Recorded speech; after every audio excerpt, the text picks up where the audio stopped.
I'm Stephanie Paterick, Editor-in-Chief of The Current, and I'm welcoming to the studio today a sharp leader from arguably one of the most relevant names in media. Emma Vaughn is the head of advertising business development and partnerships at Spotify. Welcome, and I cannot wait to hear your take on audio. How are you doing? Thank you so much. I'm great. How are you? Good. It's good to have you here. It's so great to be here. Thank you for having me. So to start, I want to talk about what our team refers to as big swings, and it's like that big, ambitious, maybe scary goal or project that you're working on. And I wonder what that is for you right now. Absolutely. There's a few, but one of them I would say is video overall. So it's one of those things where Spotify is super invested in video based on the consumption that we've seen. It's grown year over year by 48%. It's not that we're trying to be just another video platform. What we're trying to be is to have that flexibility for the consumer and for the brands of foreground and background consumption. So whatever mood you're in, you can then go to it either and then put it back in your pocket and you can continue to have the experience. It's that kind of like intimacy. And because our users use Spotify more than 2 hours a day and the engagement is so high, we want to be able to kind of provide every kind of service for them. So that's a really big bet. And also, how does Spotify do video uniquely? And it can be adjacent to music. It can be a video podcast. It can be a music video. There's like so many different elements.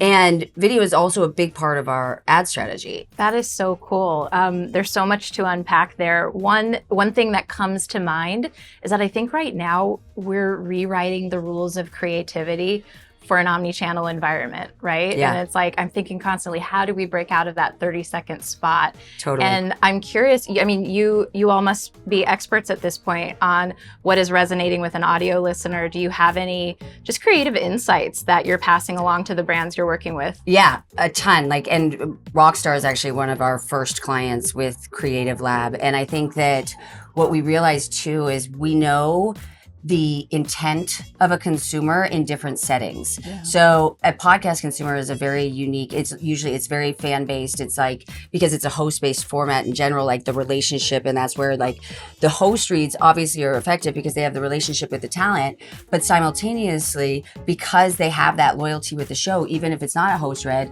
even if it's a dynamically inserted, it's like there's already a trust level there with that podcast. So it's like knowing kind of how to tap into what the consumer sentiment is in that moment of how they're listening.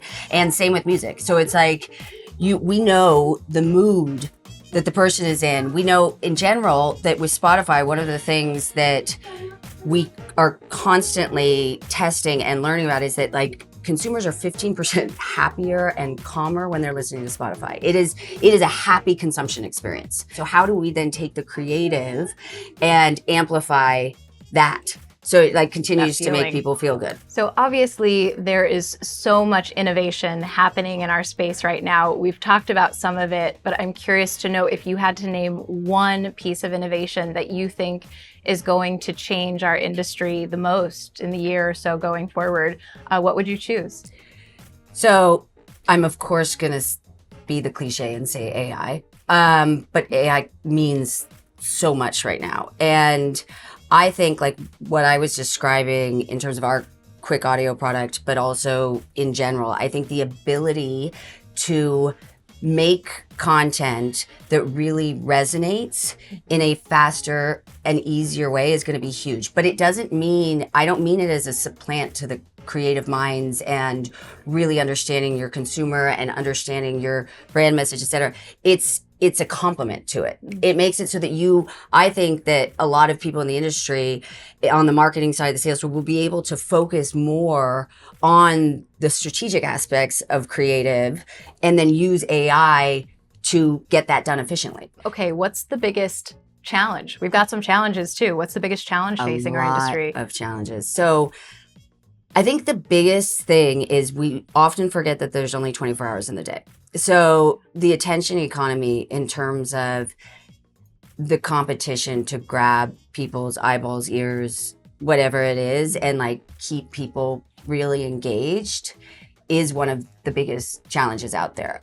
And we're really lucky in that sense, not only just because of the consumer stickiness, but because of like the intent when you're listening to Spotify and like the amount of consumption per day that people are doing. So we have their attention. And it's also something, the reason that video is so important, as I said, is like, it's something that can be foreground background. So it's like, it's something you can always have, and making that effective and like making an advertisement effective, whether it's foreground or background, is something that is a challenge, but also super exciting. Awesome.